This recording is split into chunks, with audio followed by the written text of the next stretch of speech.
Olá, meus queridos, tudo jóia? Aqui o professor Zeca, professor de Geografia, para mais uma aula aqui do nosso canal Fato Livre. Esse canal que tem por objetivo transmitir o máximo de conhecimento para vocês que estão aí a caminho dos principais vestibulares. Hoje, na aula 24, dando continuidade, concluindo os aspectos, as informações relacionadas ao continente africano.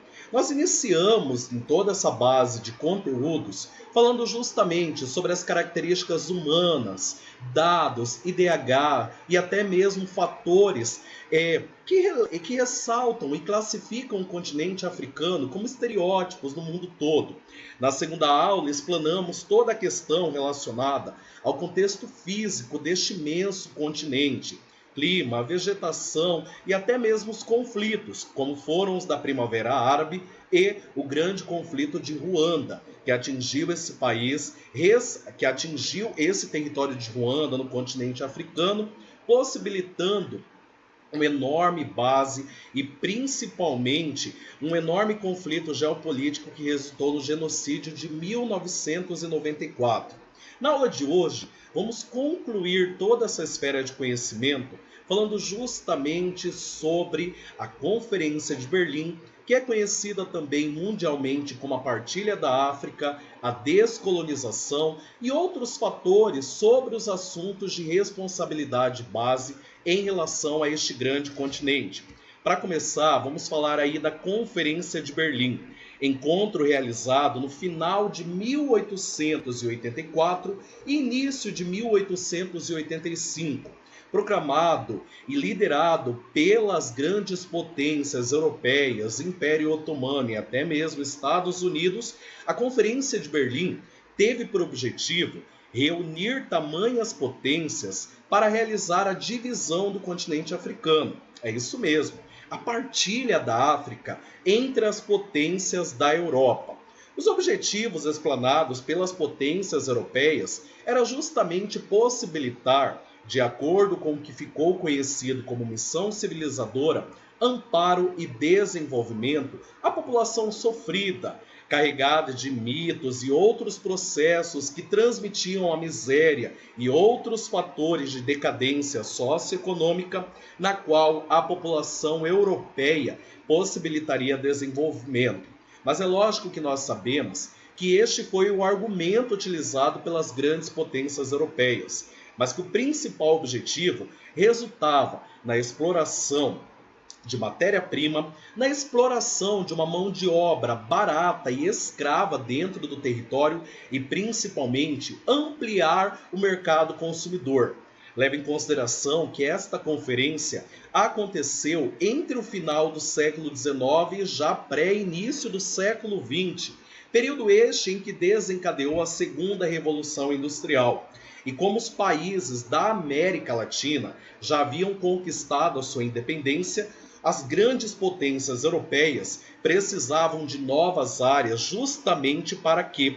Para favorecer a exploração e principalmente para arrecadar e explorar todos os insumos necessários, garantindo o desenvolvimento do potencial relacionado à segunda Revolução Industrial.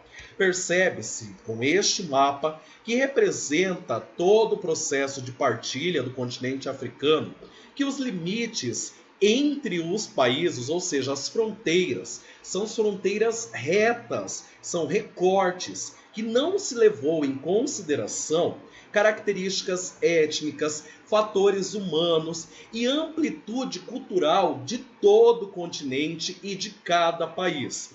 Fator esse que justifica na atualidade imensos conflitos tribais e rivalidade entre grupos, entre etnias localizadas em um mesmo território, que nós conseguimos visualizar no continente africano.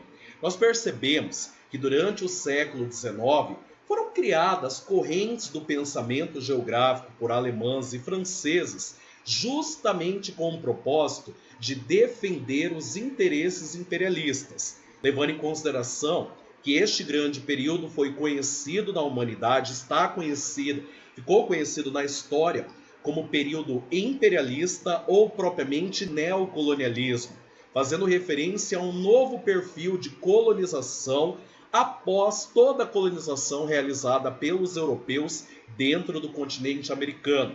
Duas correntes que, sem sombra de dúvidas, apoiaram todos esses interesses foram o determinismo, criado por Friedrich Ratzel, um alemão que estabelecia que o ser humano era resultado do espaço ocupado, ou seja, eu sou fruto do ambiente que eu me ocupo. O ambiente ele possibilita a formação do ser. E sobre essas condições, a Alemanha criou a teoria do espaço vital, que o espaço deve fornecer os recursos necessários que garantam a qualidade de vida para a população de uma determinada localidade. Da mesma forma, a França, percebendo os interesses expansionistas da Alemanha, criou a corrente do pensamento possibilista, ou o possibilismo, liderado por Vidal de la Bleche, estabeleceu que o ser humano não é fruto do espaço ocupado, mas que o ser humano se apropria do espaço, modifica-o de acordo com as suas necessidades e sofre com as suas consequências. Ou seja, o ser humano habita o espaço de acordo com os seus interesses. O espaço fornece todos os mecanismos para o seu desenvolvimento. Porém, leve-se em consideração que todas essas mudanças dentro do espaço possam gerar consequências diretamente ao ser humano. Então, por isso, nós percebemos que as duas correntes que favoreceram essa ocupação dos europeus sobre o continente africano estabeleceram um mecanismo das primeiras escolas do pensamento geográfico. Nós sabemos que toda essa ocupação, durante o período neocolonial, ela não foi de forma nenhuma pacífica.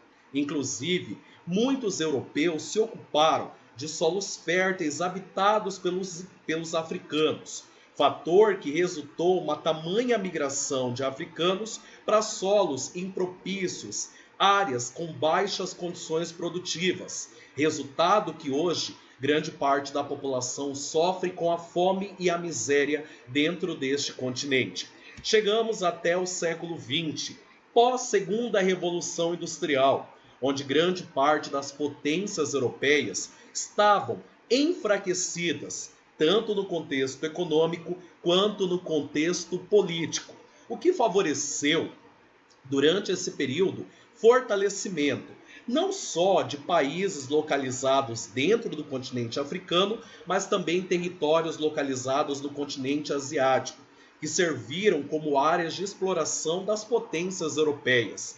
Sendo assim, muitos países, aproveitando-se desse enfraquecimento político e econômico, declararam a sua independência das potências europeias, período conhecido como descolonização africana e asiática.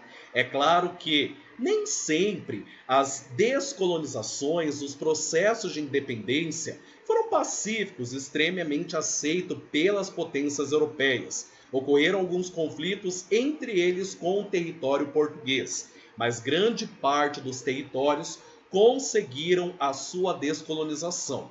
É claro que até hoje este processo imperialista tem marcas dentro do continente africano, com muitas multinacionais europeias que exploram recursos naturais, entre eles o diamante, como podemos ver inclusive no filme Diamante de Sangue, demonstrando toda essa escravização, a luta e a exploração de recursos naturais dentro da África.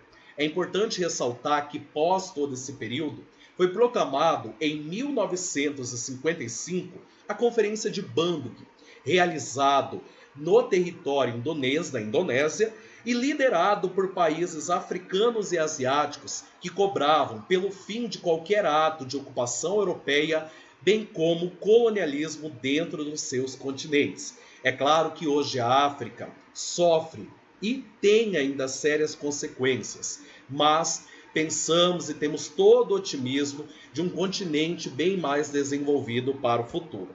Agora, para a nossa atividade, eu trouxe um texto que fala o seguinte: por mais que retrocedemos na história, acharemos que a África está sempre fechada no contato com o resto do mundo.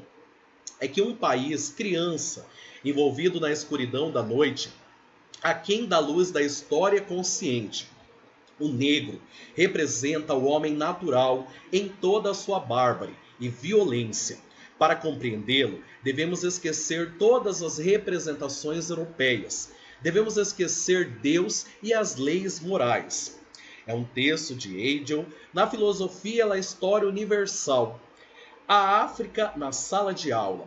Visita a história contemporânea estabelecida em São Paulo no ano de 2005. O fragmento é o indicador da forma predominante como os europeus observavam o continente africano no século XIX. Essa observação relacionava-se a uma definição sobre a cultura, que se identificava com uma ideia de...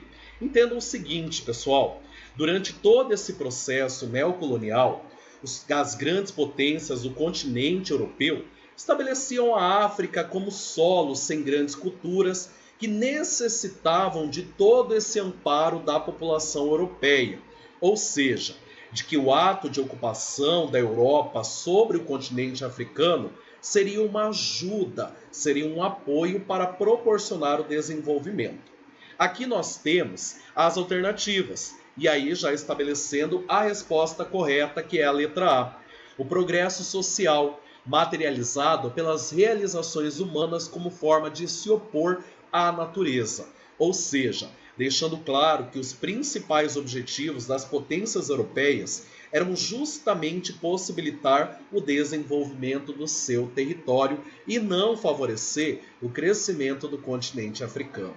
Meus queridos, chegamos ao fim de mais um ciclo. Espero que vocês tenham gostado e caso tenham gostado, deixe seu link e seu comentário. Foi um prazer fazer parte de toda essa construção de conhecimento com vocês. Até o nosso próximo encontro. Tchau, até mais.